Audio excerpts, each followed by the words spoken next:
Chasing Giants with Don Higgins and Terry Peer. Brought to you by ASIO Camo, nature's most lethal camouflage. Follow along as Don and Terry discuss the techniques, strategies, and dedication needed to harvest one of God's most amazing creations, world-class whitetails. Welcome, everyone, to this week's Chasing Giants episode. We got, I think, episode 162. We've had some live events that have happened the last couple weeks, but for those of you watching on YouTube, you are looking at two raggedy, tired guys that have been hitting the road pretty hard the last few weeks and are ready for bed. So we're going to give it our all this episode. We actually got a lot to talk about, Don, but we're going to give it our all this episode. We got some very interesting conversations today.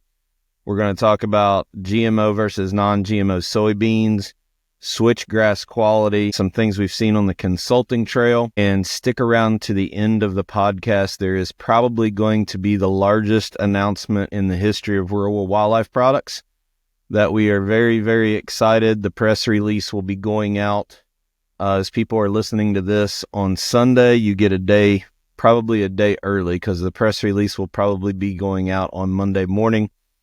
So make sure you stick around for some big news from real world. But before we get with that, Don, talk a little bit about the Midwest Sportsman's Classic and Ship. Yeah, it was a great show. I think record crowd. Great to see all our partners there. We had ASIO, Brenton Firearms, Jay Gingrich Tree Farm, 360 Hunting Blinds. Had, about 5 real-world dealers in attendance. Jim Wessel Outdoors, Joe Slayman with Cloverleaf. I can't even remember all of them. Clint Cross had his planter there. Clint Cross was there. Austin Razor had his coonless feeder there. Mike Mitchell with Mike's Mighty Micros was there. Just all kinds of friends. And, the biggest disappointment for me at that show was I saw a lot of people I know at a distance, and I never got to talk to them because there's just nonstop people in front of us all the time talking. And I hope I didn't offend anyone by not getting a chance to talk to them. But I was literally talking to somebody. I mean, it was taking forever just to get down an aisle because you'd go 3 feet and somebody else was there, and appreciate every single one of them. And if I didn't get to talk to you, and that included some vendors. There was vendors there that I wanted to talk to and spend more time with, and just did not get a chance. So I want to apologize to all those folks. We were so busy standing in the aisles talking with people going by, I didn't even get a chance to talk with Mike. And Mike's Mighty Micros was literally right across the aisle from Lester's Feet's booth. And it was so packed. I mean, it's a good thing because Mike's there to sell and talk about his product, but I didn't even get a chance to get to talk to him, and I was going to get a couple jugs and some of his bags of carbon for my garden, and luckily he slipped out of there and left me a bottle without me even asking, so I appreciate that, but I didn't even get a chance to talk to him. But what a whirlwind of a weekend. We raised around $41,000 for different ministries through Lester's Feet while we were there, including our friend Gary Pageant and his lovely wife. Did a silent auction, and I'm going to throw this up on the screen for those who didn't see it. Our first serial number 0 of the Chasing Giants 360 edition blind, or Chasing Giants edition 360 blind. This thing's going to retail for around $5,500, and since it was for charity, all of the legends signed it, and the Pageant family bought it for $14,000 to help one of our close friends, Kenny, who's fighting cancer right now. So that was really, really cool. Yeah, this blind, for the folks that weren't there, it's actually covered in metal. That ASIO camo that you see is actually a metal wrap on that blind. It's 6 inches taller than the standard 360 blinds. It's got sound deadening foam inside. I don't know what they're called, peak windows or something that you can see. Yep. When you're standing up. They are 6 inches bigger than the standards. It's just a fantastic, it's got to be the best blind on the market. I mean, the 360 was already the top in my opinion, but this thing just blows everything else out of the water. Yeah, you talk about lasting forever. This thing looks great. specifications. We got to have a input in as it was being designed, and 360 knocked it out of the park.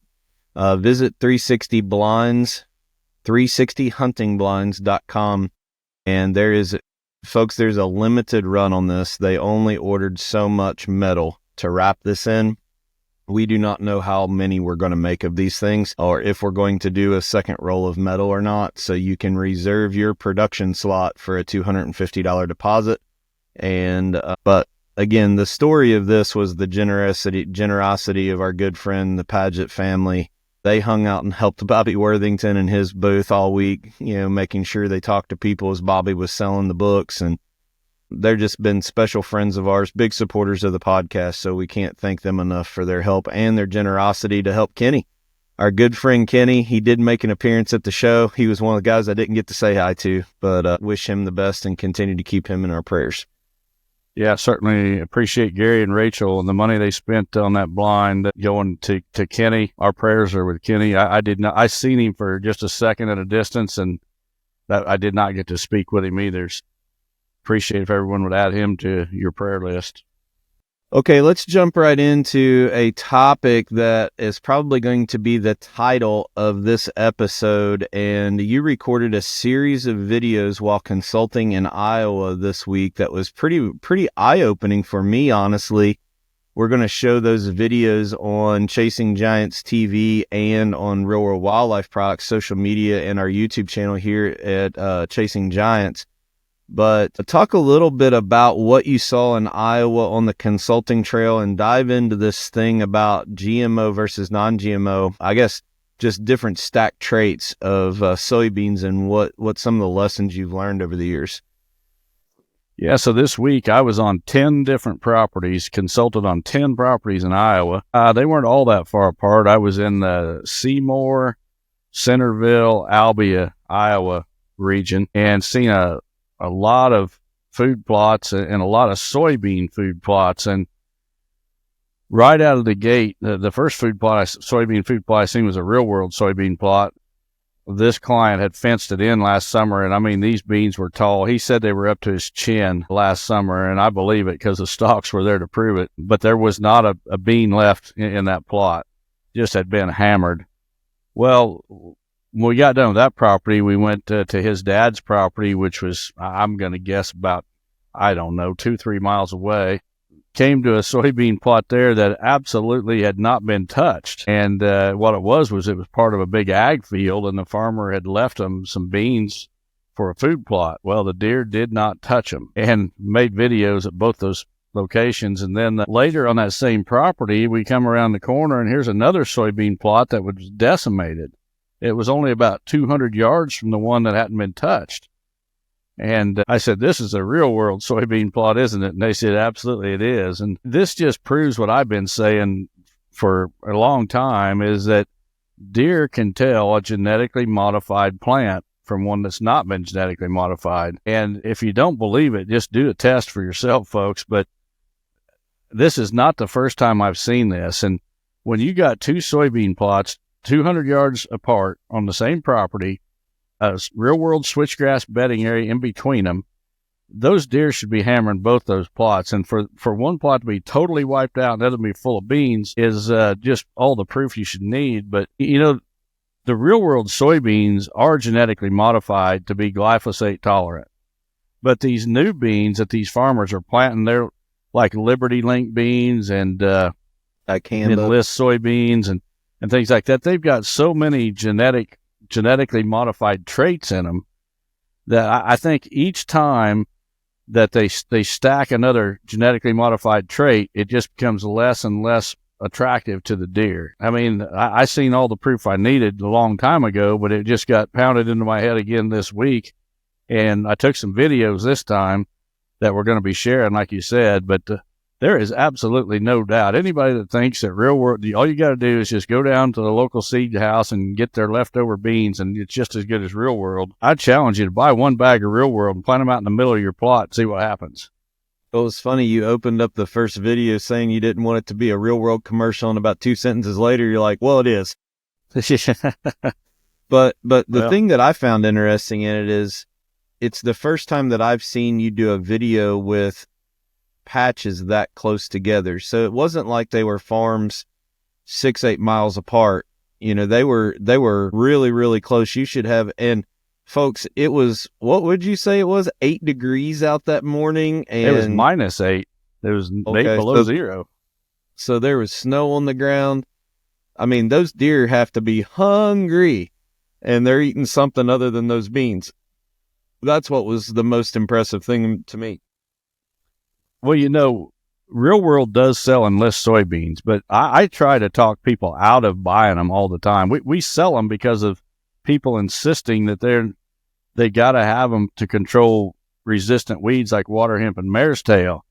Well, you don't have to have them to control those weeds, and we're selling a new chemical this year called FlexStar, and I tried it on my own plots last year, and my Real World Gen 2 soybeans, glyphosate tolerant. So this FlexStar, you mix it in with your glyphosate when you spray over the top of your beans, and it might make your beans brown up just a little bit, may put spots on the leaves or whatever, but they'll snap out of it. But it absolutely toasted mare's tail, water hemp, every weed I had in my plot.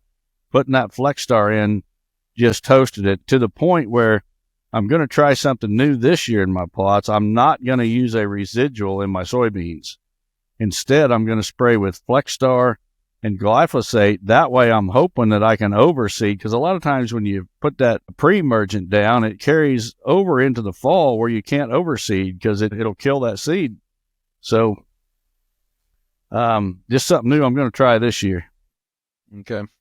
Well, maybe here later in the next couple weeks, we tend to always do a chemical episode to give people some ideas of what chemicals we have access to, and give some people, I mean, it's the most common question we get in the spring. People are so intimidated by chemical programs, and I understand it, but I think they're also, for some reason, scared to read a label, because everything that we're talking about can be found in a label. But maybe here in a couple weeks, we'll do a episode on our chemical programs that we're going to run on our properties this year.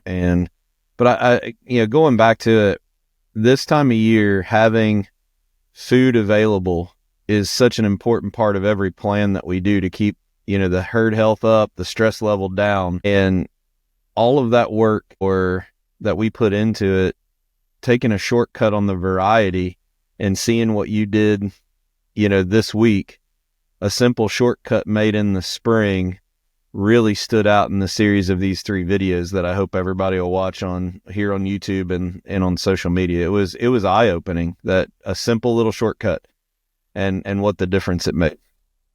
Yeah, I just hope we get more people doing a side-by-side test. Take your Enlist soybeans, your Liberty Link, whatever, and plant one bag of Real World with them. And I would suggest that you put the Real World in the middle of the plot and allow the deer to first have to walk through the others to get to them, and that'll really prove the point.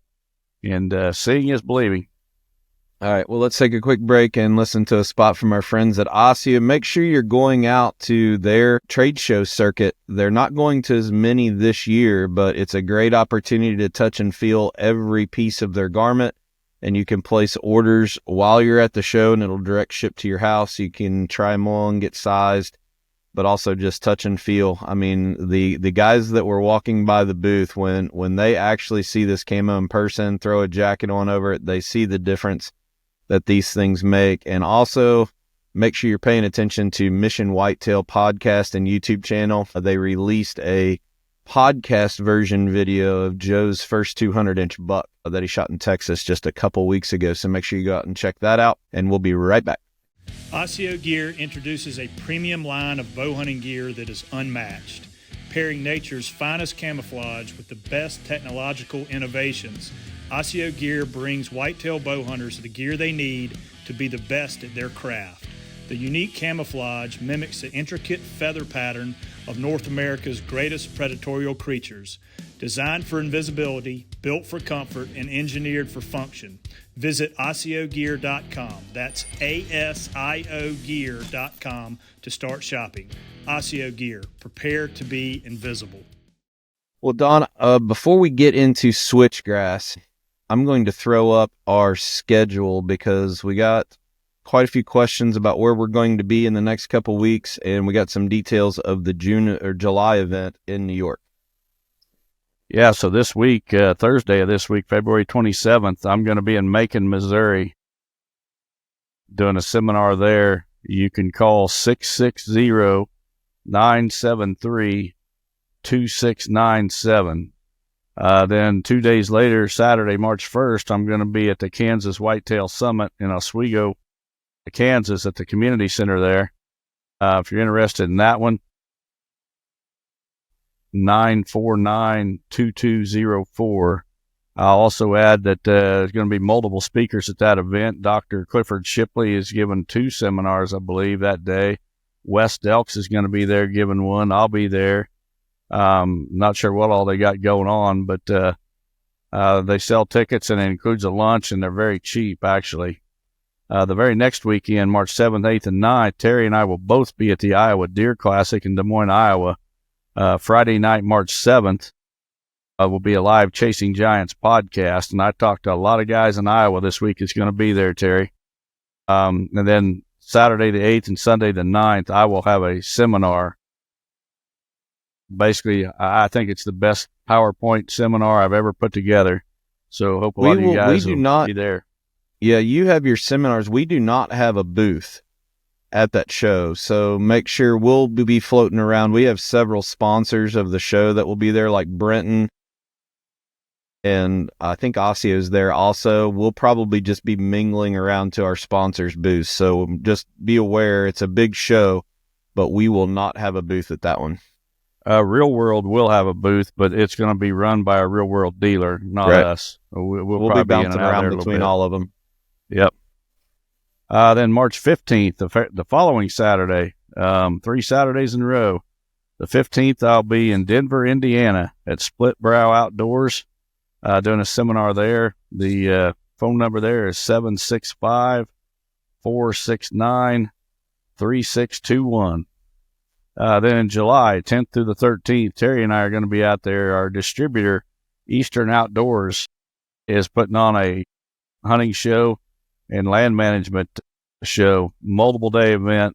It's going to be a pretty big deal. Going to have multiple speakers and all kinds of entertainment. It's going to be in Rhinebeck, New York. If you want more information on that one, call 7.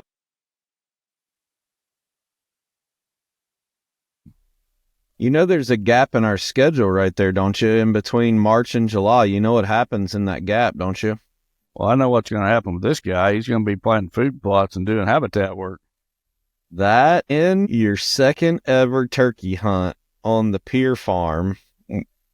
We're still gonna guilt you into coming, even though you're crazy busy. Joe and Al and I got this plan together. We're gonna give you such a guilt trip. They're both laughing as they're listening to this right now. That we're gonna give you such a guilt trip that you're gonna have to come. You're not gonna be able to get out of it this year. I think I'm gonna send Dwayne Hopkins in my place. He needs to shoot a turkey. All right, let's talk a little bit about Switchgrass, and I'm going to start this conversation very strategically because I'm sure you're going to get it off the rails very quickly. But I bet you're right. But there was a pretty big announcement actually with one of our competitors, and I do give them credit, even though they've pretty much been pretty ruthless to us. But I'm going to take the high road about them backing out and destroying seed that was of bad quality this year. And I don't, this isn't part of a real world commercial about seed quality because we've always stood behind that, but it's a very fair explanation of why we didn't put Switchgrass out on the market as early as what we normally do. Across the board, there was just a lot of problems with Switchgrass quality this year, and it actually caused us to not even put Switchgrass on our website until February. And now we know that the other people in the space actually had issues too. So it wasn't just us. Well, I'm going to try to keep this on the rails, Terry. So, yeah, this is the latest that we have ever offered our Switchgrass. Typically, we've got it on the website and available by January. So Switchgrass is a very delicate or tough seed to grow and harvest. For one thing, it's a real tiny seed. And the seed crop there's a lot of variance from year to year on how much you get. It's really affected by drought. And we've been working with our grower to increase the acreage that we've got in seed production. And it takes time. It's not like corn. You go out and plant it in the spring, and in the fall you do your harvest. You plant this, and it's about 3 years before you get a decent harvest, and that's in best of conditions. But anyway, across the board, there was issues this year, and one of those issues was weed seed within the switchgrass seed. And so we did multiple cleanings on ours to get that seed out. We didn't just run it through the cleaner one time, call it good enough. Every time we run it through the cleaner, then we send a sample to an independent lab who does a couple of tests. One is a germination test to see what the germination is on that lot of seed, and the other is they're looking for weed seeds in there and identifying those weed seeds, and it's got to be on the label. Well, if it comes back unacceptable, and the other thing is these tests that they do, it's not like they do them in a few days and you got the answer. Those germination tests on switchgrass take about 30 days. So each time you do a test, you're looking at a month. And we did multiple cleanings on our seed to get rid of the seeds that were in it. Well, apparently this other company who promotes the latest and greatest switchgrass out there, even though it's nothing but a glorified cave and rock version, and even though they will not allow anyone to mention real world switchgrass on their Facebook page, they went ahead and they shipped theirs out full of weed seed, and now they're asking people to destroy it. So this conversation isn't to talk about business strategy and how different companies deal with obstacles in the seed industry. Goodness gracious, we're dealing with, we talk about cell cameras having to deal with outside influences of, dealing with cell providers. In the seed business, we have Mother Nature and a lot of obstacles. So however somebody deals with it and what decisions they make, that's their business. I'm not going to critique but I commend them. At least they did the right thing and tried to take care of their customers and maintain what the quality standards they want to do. But this conversation is more for just letting people understand that, man, this year we were handcuffed really, really hard and we probably lost some business because it was every day. Where's your switchgrass? Where's your switchgrass? There still is a ton of people that frost seed switchgrass, and we just refuse to, our philosophy is we refuse to put it out there when we weren't 100% sure what that germination and what the seed quality was going to be. So I really hope this doesn't happen again. I don't know what factors all played into this growing year besides it being dry, but this was probably the most challenging we've ever had since I've been part of Real World. Yeah, typically our challenge is having enough seed. I mean, we sell out almost every year. We did last year and the year before, so I'd expect we probably will this year, although getting a late start on sales definitely hurt us. But it was just a decision we had to make. We would rather not sell it than sell junk or, take orders, pre-orders, and then have to tell people, well, sorry, our switchgrass didn't come through this year, and they're sitting there waiting on us to ship them seed. So we're trying to have the best customer service in the business, and sometimes it costs us money, but we think in the end it's the right approach. And at the end of the day, you're sticking by your opinion that you've changed over the last few years, that you would rather artificially stratify your switchgrass seed in the freezer and then plant it later after a herbicide application versus frost seed, right? You want to talk about that a little bit? Yeah, I used to recommend frost seeding, but not anymore. I think, when you frost seed, that seed is not going to germinate until the soil temperature is above 60 degrees. And by the time the soil temperature gets above 60 degrees, you got a weed crop that's already there and several inches tall, if not a foot tall, depending on the weed. So the other thing is, when that switchgrass seed does germinate, by the time you got like a little 1-inch hair sticking out of the ground, that seed wants to put root on first. You have a 1-inch hair sticking out of the ground, and that seed will have 6 to 8 inches of root. So if you've already got a crop of weeds that are a foot tall or even 6 inches tall, and that little hair of a switchgrass plant comes up, he's really got to fight that competition, and he struggles, and a lot of it gets choked out.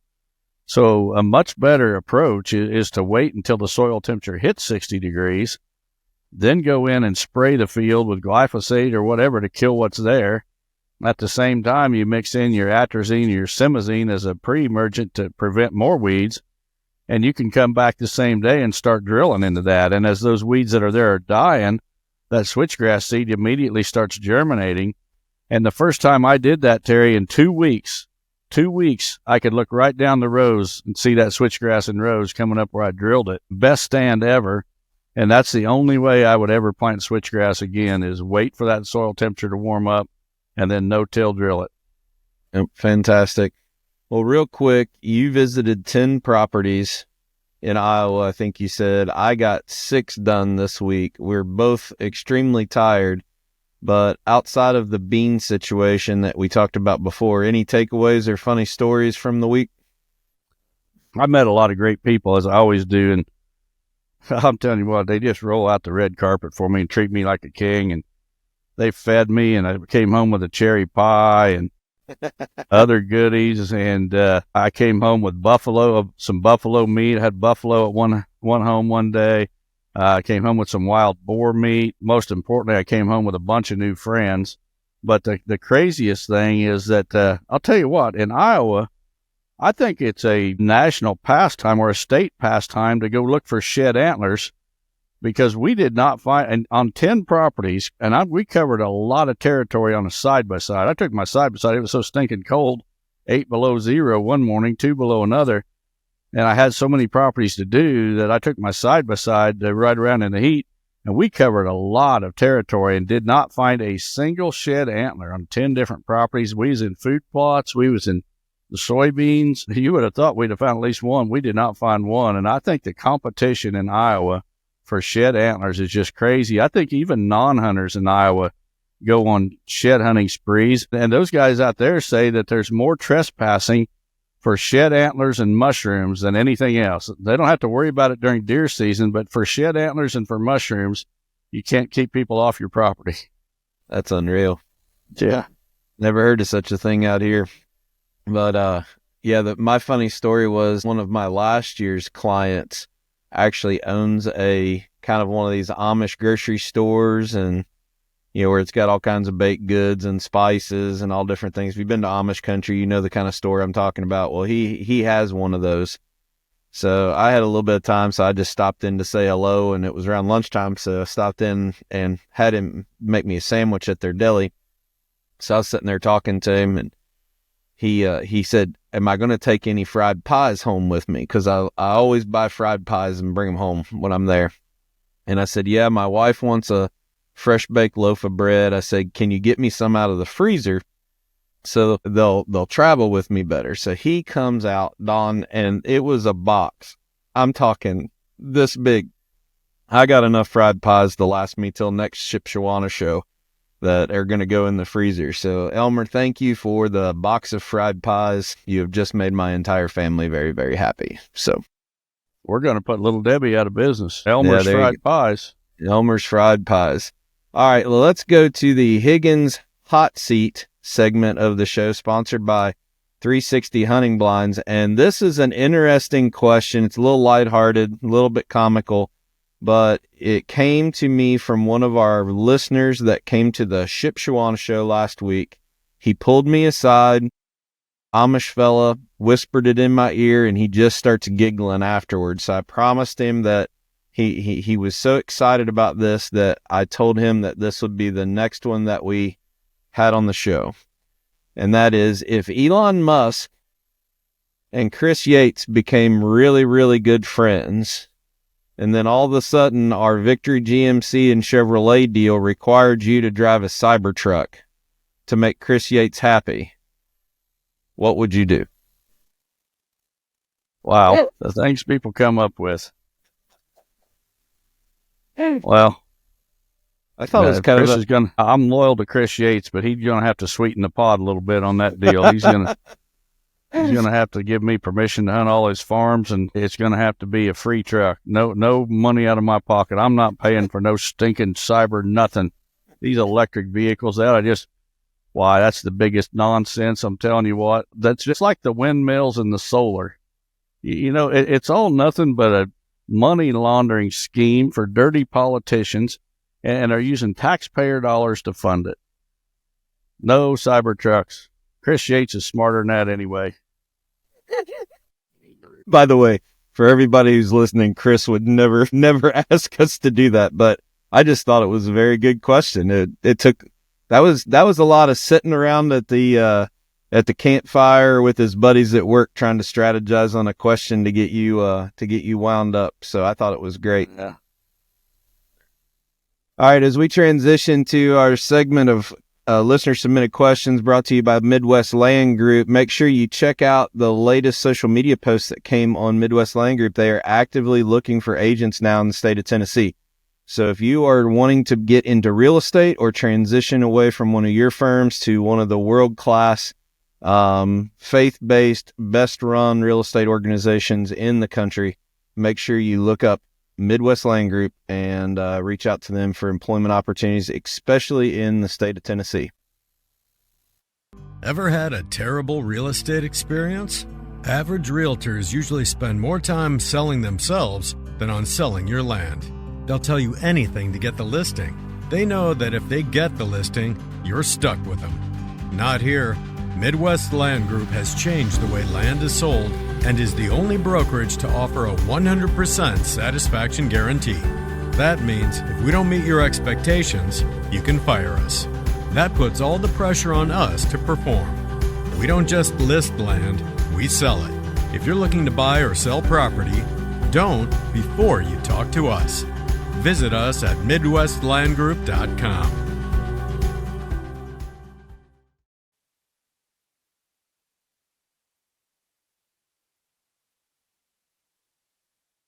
All right. First submitted question comes from Philip Arnold from Gloucester, Ohio.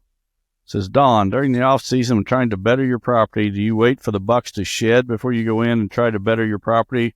Or do you just go in, get what you got to do done, and get out there?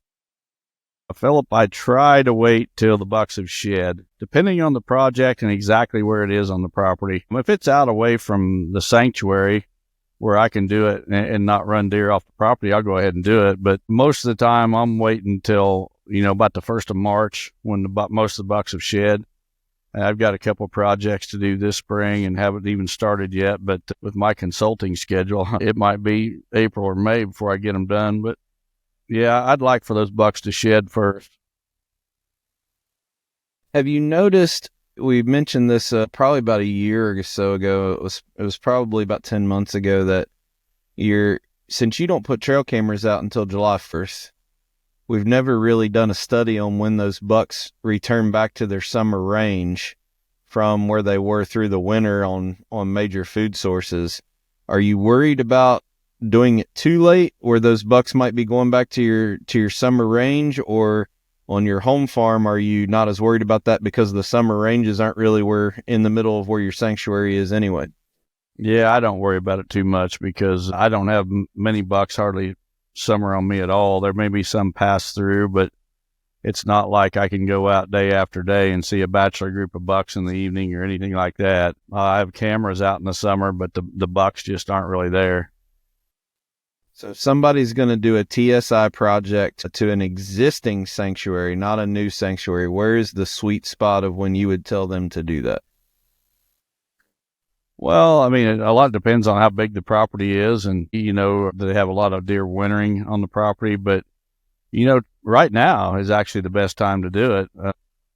Around the 1st of March, first couple of weeks of March, you want to do it before the trees bud out. So that's usually around the 1st of April. Okay. It's coming up, so. Okay. The next one comes from Brock Van Asplin from Minoka, Illinois. It says, Don and Terry, first off, love the podcast. I have learned a ton about whitetails and, most importantly, how to be a strong Christian man while raising my young family. My question is about antler growth. Every year at my property, we consistently have at least 3 or 4 target bucks that spend a significant amount of time on or near the property. This year was a little different. We had at least 5 new bucks move in around mid-October, and every single one of them had a nice one side and the other was completely stunted. One side would look like a buck in the 140 to 150 range, and the other side would only be a 2-inch spike or a small 3-point side. It's not uncommon to get a buck with one odd side, but it was crazy to me to have so many bucks with similar characteristics. Have you had any experience with this, or what may cause this in an area? Is it anything to be concerned about, or is it just dumb luck? Thank you for your time. P.S. For all my fellow Chasing Giants listeners, if you are a young father and trying to get your priorities in order, watch Don's speech in Effingham on YouTube. Changed my life. Thank you for all you do. Well, I appreciate that, Brock. And for those wondering, on my YouTube channel, I gave a talk one time at a church in Effingham, Illinois, and it was recorded and it's on my YouTube channel, so you can go watch that if you want. But in regards to these bucks with one good side and one poor side, I've seen a lot of bucks like that over the years. I had one or two on my place this year. I seem to think it's genetic for the most part. Now, some of it is probably injury, without a doubt. You know, that pedicle gets injured on a buck and can just mess his growth up for the rest of his life. So I'd say some of it's to injury and some of it's genetic. What percentage each, I don't know, but I think there's a fairly good percentage that's genetic and it gets passed on. And because it seems like whenever I've seen that, it's been multiple bucks. I mean, I'll go for years and not see anything like that on my farm, and then boom, one year I got 2 bucks like that. And, you know, I just can't imagine 2 of them got injured at the same time, but I think it's a genetic trait that pops up from time to time. Okay. Next question. This one comes from Sam Meddy from Beecher City, Illinois. It says, Dear Don and Terry, have you seen the new bills proposed in Illinois to try to increase deer harvest numbers? They include things like the following: allow anyone to access private property up or along any creek, allow drones, mandatory harvest of a doe if you have 2 or more deer tags, extended extra seasons, more tags, and much more, even including several new, very bad gun laws. I would love to hear your take on these and maybe get your help asking people to reach out to their local representatives just to help stop these from going through. Sorry if I cause a rant. Thanks for all you do, and God bless you and your family. Sam, I have seen some of these proposed legislation, and it happens every year, to be honest. Every year there's just a list of nonsense that's proposed. Most of the time it never goes anywhere, and I can assure you that most of these, if not all, are going to go nowhere. These legislators just, when it's time to file new bills, they just seem to go crazy, and they throw a bunch of them out there, and most of them never get traction. And it's not just hunting laws, that's just across the board. You know what's really sad in the state of Illinois is the fact that we could have, in Illinois, the deer herd is basically a cash cow for the politicians. They want to milk it for the most money they can get. That's why we have no limit on non-residents. That's why the management's so poor. They're managing money, not deer.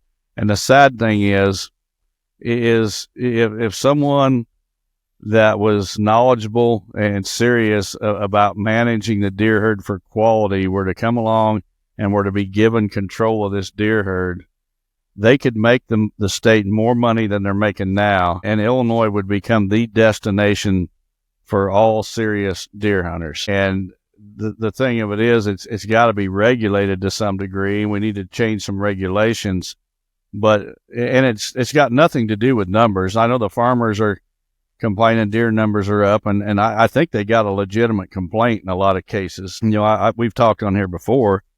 The deer on my property are up to the point where they're damaging crops, and shot more does and more deer total on my farm this year than ever by a long shot. Probably shot twice as many as ever been shot on this farm, and probably should have shot even more.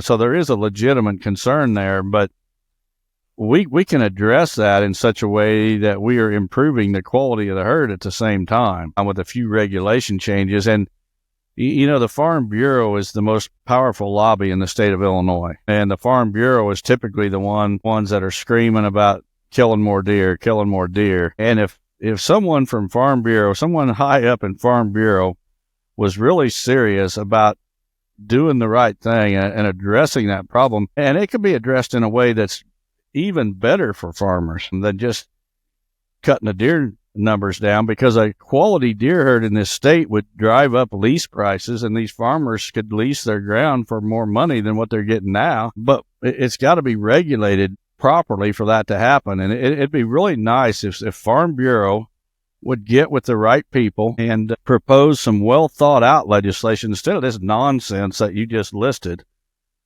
Propose a sweeping regulation change to really take this deer herd to the next level, because at one time Illinois had the best deer herd and they slowly destroyed it with one regulation after another, but it could be the greatest on earth again.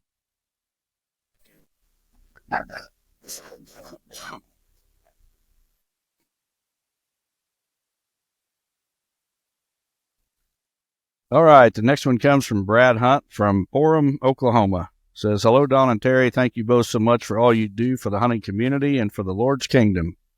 Don, I heard you talk a lot about cattle and owning cattle on your hunting properties. My question is, how do you balance the two? I own cattle and I hunt on family land that has cattle on it. What habitat improvements can I do with cattle on the farm? Food plots have been hard in the past. Building fences or putting up electric fences have proven to fail many times because the calves will tear up the fences. But what are the best habitat improvements or ideas for a property that has cattle? The properties I hunt are a mix of timber and pasture. Thank you for considering my question. Hope you guys have a wonderful, blessed week.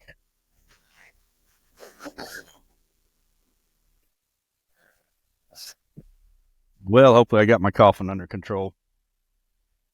So I think this question is insinuating that the cattle and the deer are going to be on the same acreage. And that is extremely tough. On my farm, it's a matter of priorities, and the deer have the priority over the cattle. So the vast majority of my farm is managed for the deer, and the cattle are not on it.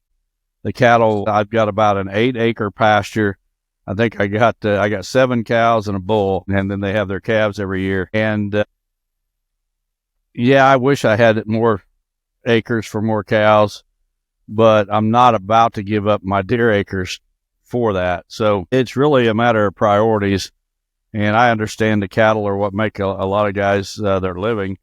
So they really can't give it up. But I don't see a good way to manage a property to have cattle on it and at the same time have deer on the same acreage. I just don't think, if it's possible, I don't know how. We've seen where people use pasture. I think Wes Delks' property, he strategically put in pasture as a buffer and an access to get to another area of his farm. But I think the person who wrote the question was commingling it on the same acreage.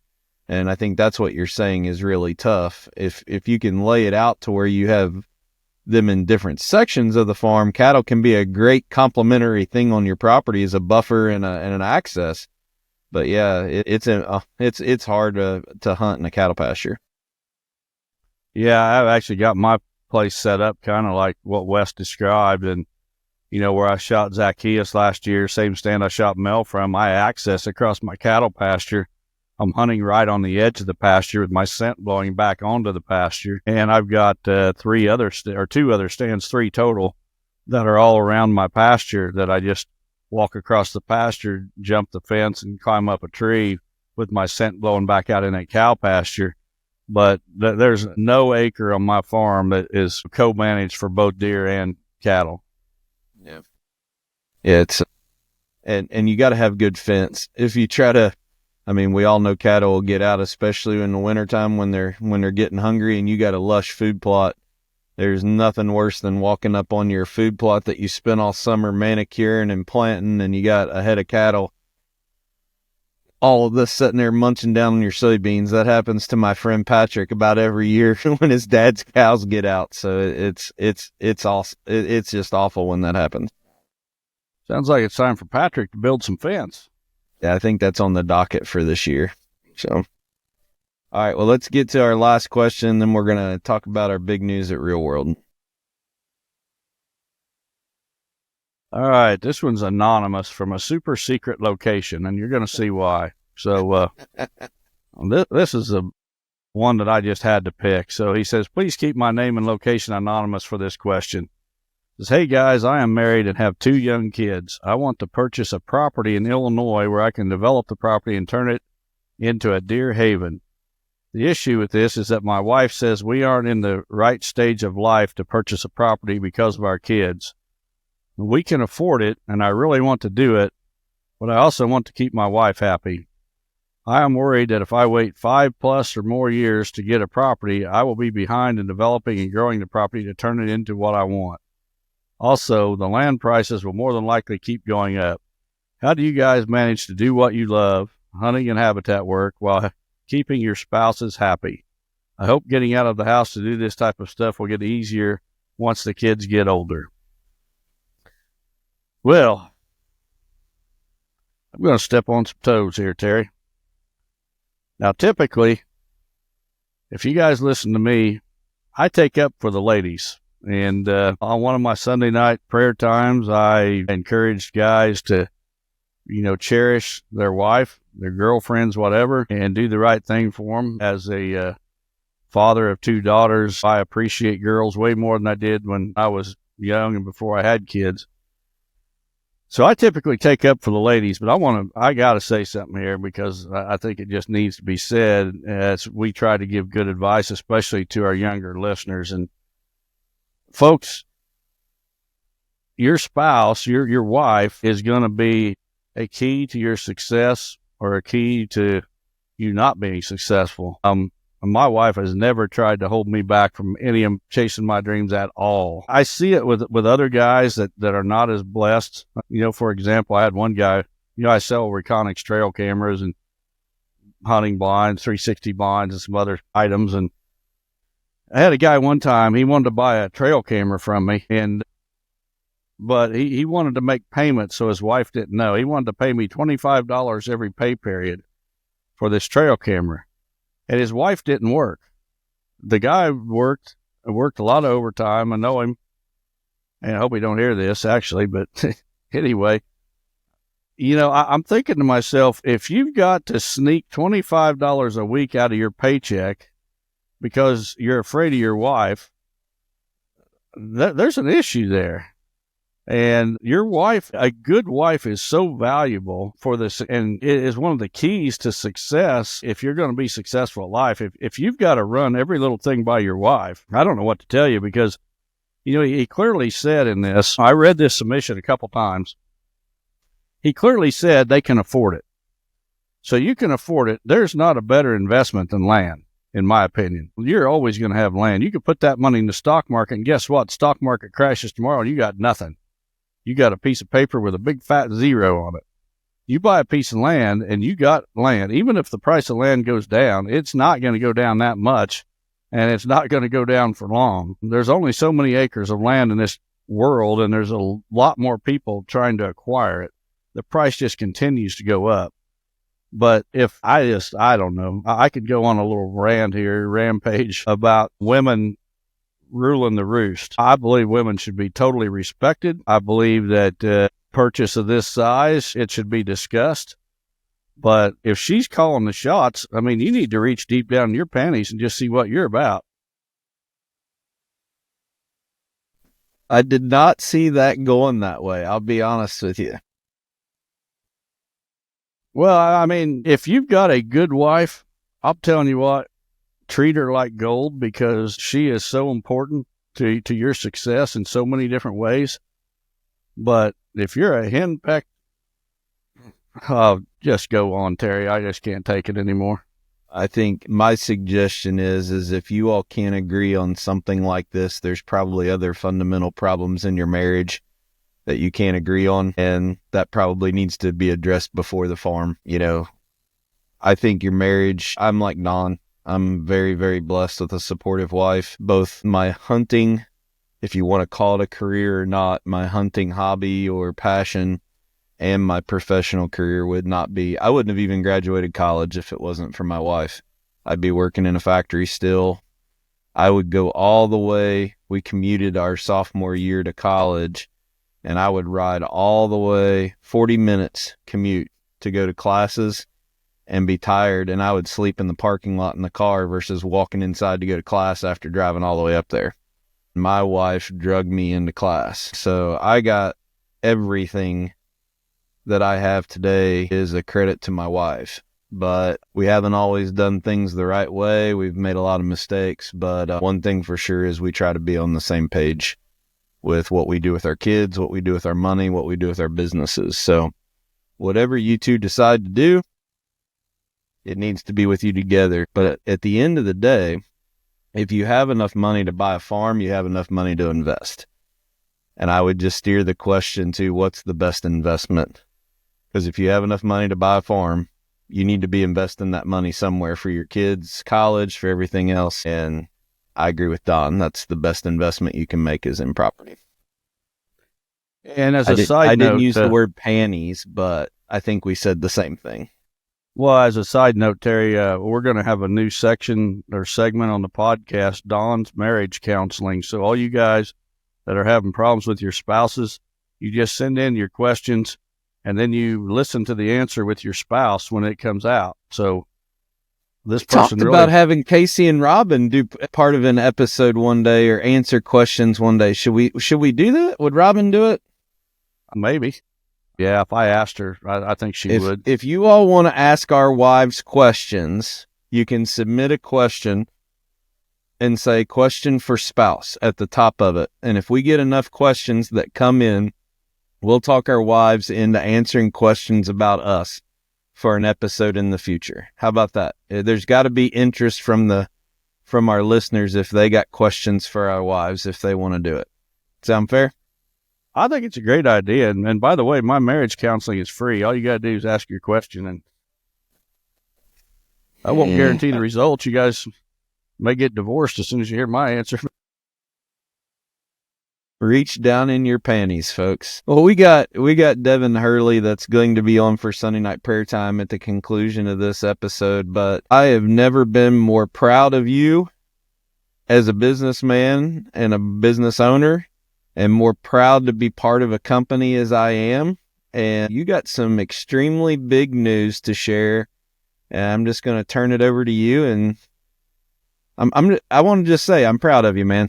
If you would have asked me 10 years ago if we would be in the situation we are today, I would have laughed at you.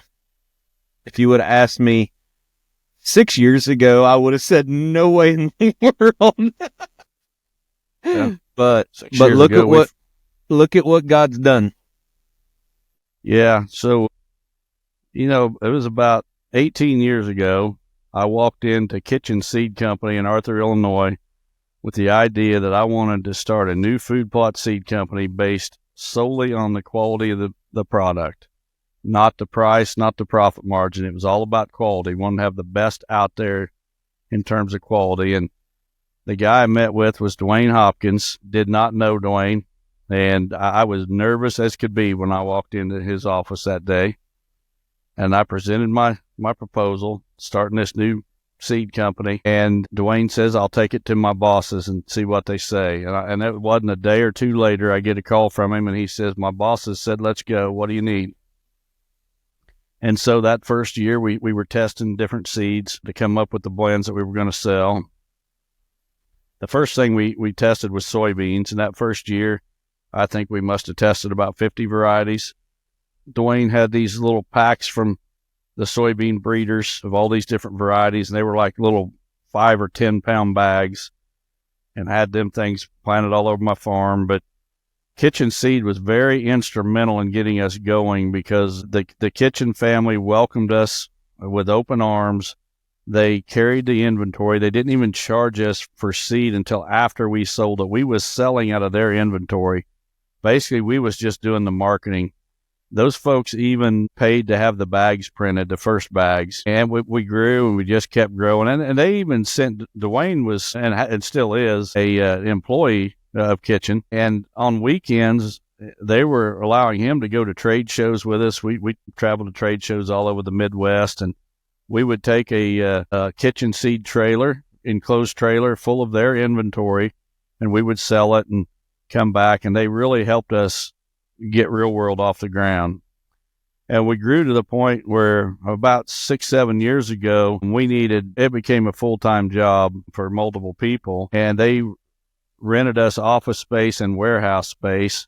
They even allowed us to bring in products from other companies like our mineral, our deer blocks, things like that, or fertilizer products from other companies and store it in their warehouse, use their fork trucks, use their labor, and they really helped us just explode the business. And Terry was a very instrumental part of all that too, with his marketing and such. And in recent years, the growth has just been unbelievable. Actually, since COVID, I think the year COVID hit in 2020, that was like our 12th year in business. We'd been in business 12 years. We had grown sales every year for 12 years.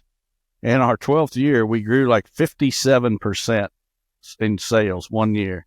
And then the next year was like 35%.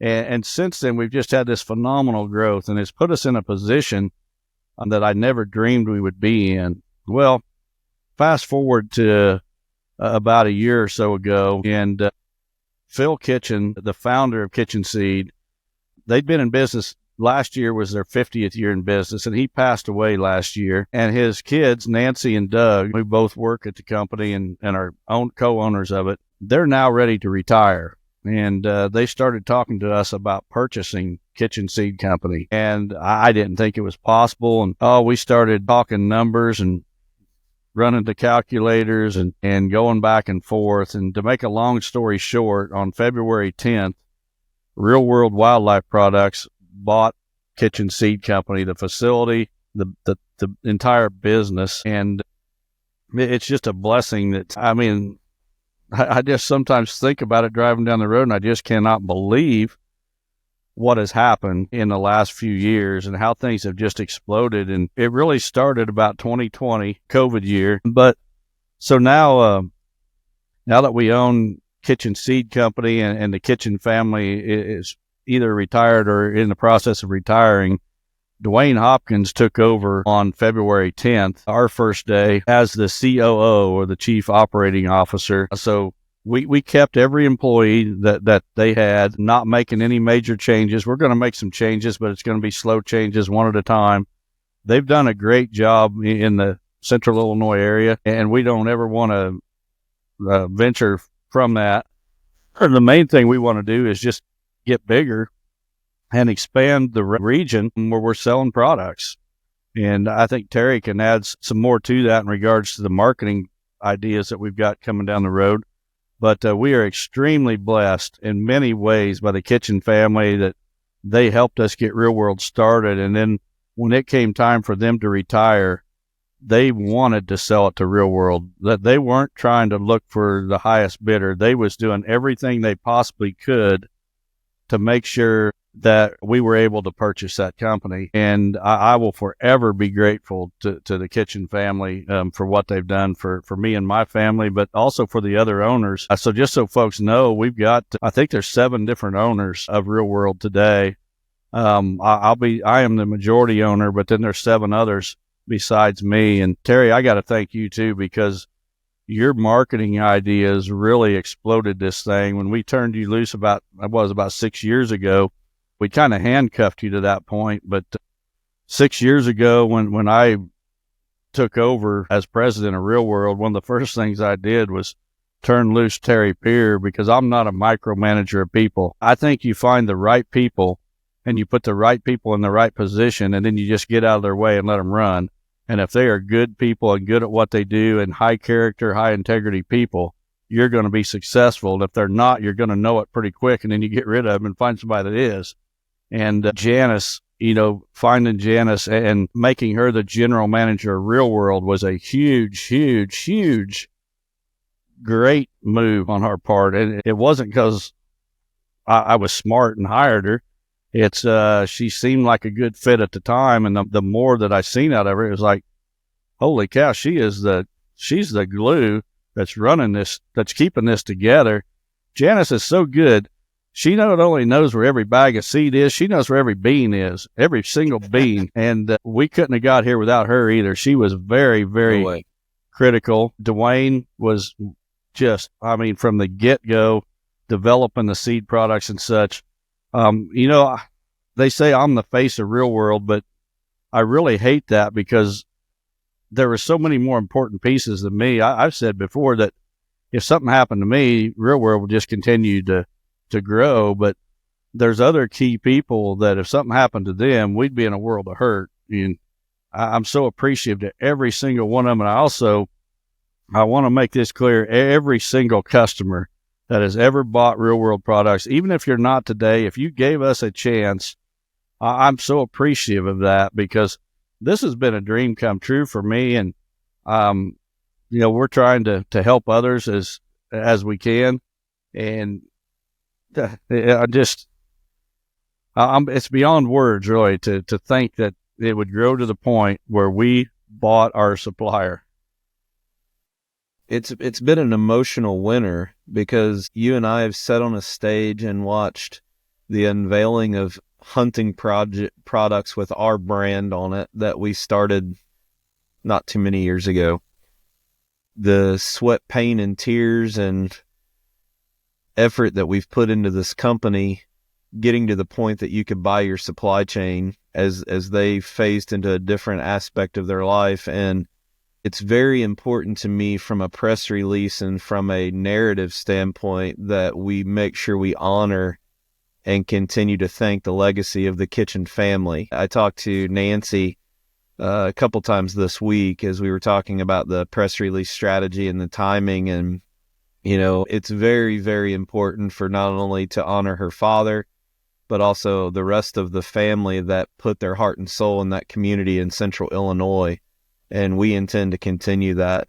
As far as our Real World dealers who are probably hearing this for the first time right now, the good news is for all of you all, it's going to give you a lot more resources of products that you can offer to your customers. And that's going to be a lot of information coming soon. And we'll be giving you that in the very near future. But for everyone to understand kind of how this is going to go, it will still exist as two different companies. So Janice, who a lot of people know when they call in the office, she's general manager and minority owner of Real World Wildlife Products. She will continue to run Real World. It'll continue to be a separate company and run independently. And its marketing focus and brand pathway will continue to be for habitat management and specifically for whitetail. So no fundamental changes in what we're doing there. The kitchen seed side, Dwayne Hopkins gets a well-deserved promotion. He has helped run the day-to-day of that operation at Kitchen Seed as an employee and was able to buy into the ownership team of minority owners at Real World a couple years ago. It's awesome to see now him be an owner of Kitchen Seed Company and actually the COO running the day-to-day operations as some of the Kitchen family retires. From a branding standpoint, for us to do what we want to do, there's going to be a slow transition of us rebranding the company to a company called Green Prairie Seed Company. And the reason for that is the Kitchen name is very well known in Central Illinois, but as we continue to offer products for the regenerative agriculture side, turf, we wanted to rebrand and expand it through our Real World distribution channel to penetrate a lot of new markets, and we felt that a brand change was necessary to do that. So in the near future, you're going to see a kind of a phase out of Kitchen Seed, but that'll go over a period of time. But you're going to see a new company logo a lot of times on Chasing Giants called Green Prairie Seed Company. That will be run completely independent of Real World. But just so you guys know, there's two seed companies that are going to probably be on the back of our Real World t-shirts, our Chasing Giants t-shirts when you get them. And they're going to be the two companies affiliated with this. I'm so proud of you and the other owners that that really buckled down and tried to put God first and use this company as a ministry. And I have no doubt that that's why God has truly allowed you guys to grow the business at the rate that you have, instead of focusing on stupid stuff of self-ambition and things that gets distracted as businesses. You guys put others first, and I have no doubt that that's why God has glorified this business and grown. We've had our issues, we've had our struggles. We talked about Switchgrass today. I mean, it's like running any other business, but that's part of running the business. But I'm so proud of you and the other owners as this next venture and challenge. But it's so cool as both of us are entering this time of our life that we can start providing more of a legacy long term, not just what we're doing to pay our house payment, but building our businesses to the point that it's not only helping our families generationally, but also able for us to have ministries of some impact to our communities and especially the hunting community. So it's going to be a fun branding project as we continue to go. The press release will go out probably Monday. I have appointments with the newspapers and social media and all that good stuff. So can't wait for you guys to see new branding for our new company, Green Prairie Seed Company, that transitions away from kitchen seed. Well, Terry, you was a big part of it too. Your marketing has been critical for Real World, or not critical, but instrumental in the growth of Real World, and we're going to be leaning on you hard for Green Prairie as well. So you can't go anywhere on us.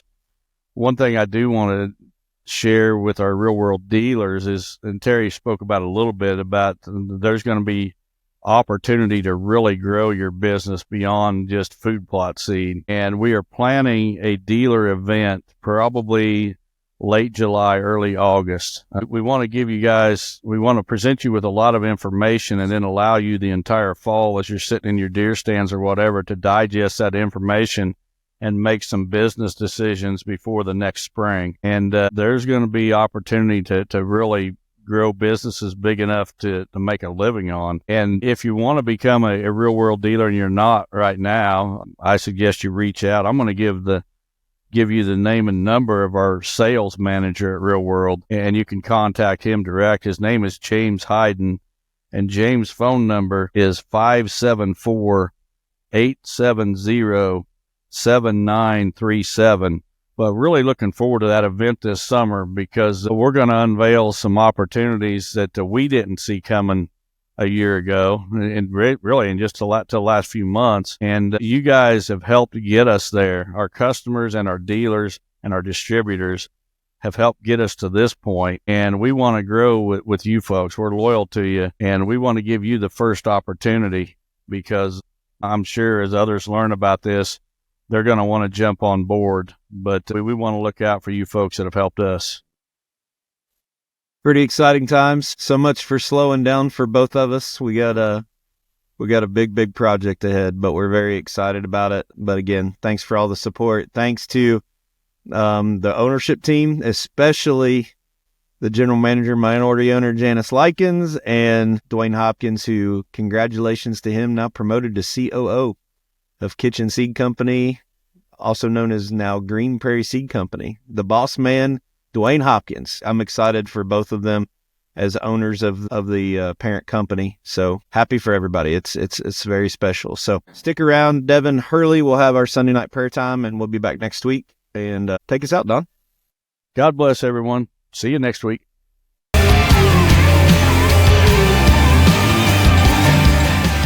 Chasing Giants has been brought to you by ASIO Camo. Thanks for listening, and tune in next week for another episode of Chasing Giants.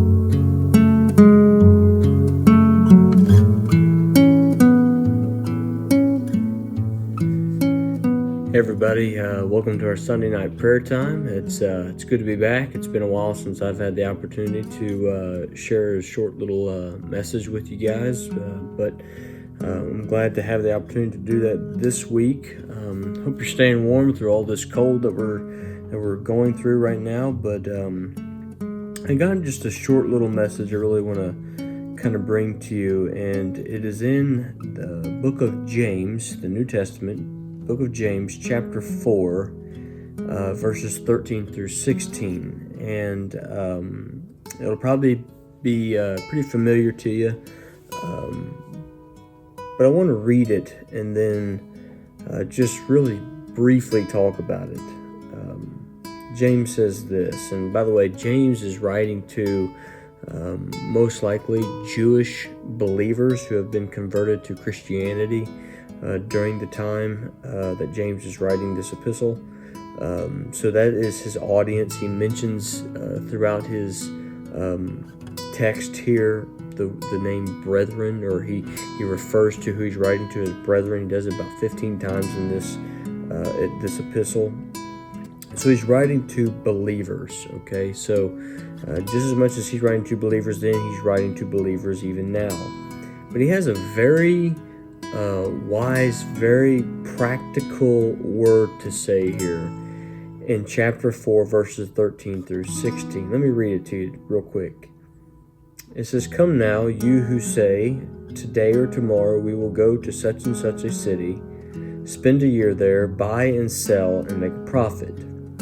Whereas you do not know what will happen tomorrow. For what is your life? It is even a vapor that appears for a little time and then vanishes away. Instead, you ought to say, if the Lord wills, we shall live and do this or that. But now you boast in your arrogance, and all such boasting is evil." What catches me in this passage is probably the same thing that catches you. In verse 14, he says, you do not know what will happen tomorrow. And basically what James is saying is this, is you don't know what your life is going to bring you tomorrow. He says, for what is your life? And then it's sort of a rhetorical question, because he answers it in the next sentence. It says, it is even a vapor that appears for a little time and then vanishes away. What James is saying is this, is that your life, really in the big scheme of things and in the scope of things, especially in view of eternity, is very, very, very short. Very short. He says it's like a vapor.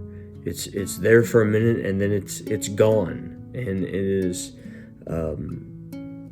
something that we should really think about more often than we do. I don't mean that to sound morbid, because we tend to think about death when we think about those things. And this week, I actually had the opportunity to preach a funeral for a sweet lady in our church whose mother passed away. And I thought about this passage this week as I was doing that, because anytime you begin to think about death or somebody passing away or any of those things, you sort of realize once more just how short life really is. It is here today and it is gone tomorrow. And even as Christians, we can get caught up in thinking about all sorts of things in this life, thinking about our jobs, thinking about our families, thinking about careers, hobbies, you name it. I mean, there's a plethora of things that we spend the majority of our time thinking about, and not necessarily even bad things. But I think more often than not, we tend to live with a earthly focus, where we can be earthly minded, thinking about the here and now, thinking about our retirement plan, thinking about our success in our career, just really whatever it may be. And we often lose sight of the fact that the majority of our existence is going to be spent in an eternal home. If you're a believer, we know that's in heaven with Christ, with our Heavenly Father. If you're not a believer, we know what the Bible says about that there's an eternal hell, which is eternal separation from God. And how we live our life here really sort of matters in that result. Not in the sense of we got to work our way to heaven. I don't mean that at all, because that's not the case either. But what I am saying is this, is that if you're a true believer, we should be living with a heavenly mindset. Jesus tells us in one of the Gospels, he says, where your treasure is, there your heart is also. He says, so store up treasures in heaven where neither moth or rust destroys or thieves can break in and steal. Store up your treasures in heaven. Think with a heavenly mindset each and every day, every moment. I often think about the Apostle Paul, how the Apostle Paul lived his whole entire life this way. Paul dealt with a lot of things in his life, but yet his focus was always on heaven. It was always on being with Christ. And, I think our focus needs to be the same thing, of course. And that goes for me, and that goes for you. But boy, we can get off track, can't we? We can fall short in this life, thinking that the next day is going to come, the sun's going to come up. We still have all sorts of time to live for the Lord, and we get caught up in each day. We're focused on this, we're focused on that. We need to live with a heavenly mindset, fixing our eyes on Jesus, as the writer of Hebrews says. That's something I really want us to think about this week, and it really hit me as I was working on the message for the funeral this past week. And James really gives us some enlightenment here, where he says, your life is but a vapor. That's just fascinating when you go to think about it. Our time here is short. It is very short. And how we live here matters. What our focus is on matters.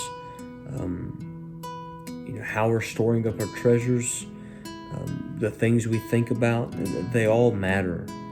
And as Christians, if we aren't careful, we can get stuck in that trap of thinking that the here and now is kind of what it's all about, and we go day to day, and before you know it, you've kind of lost sight of really the main goal, and that is being with Christ in glory, in His presence forever and ever and ever.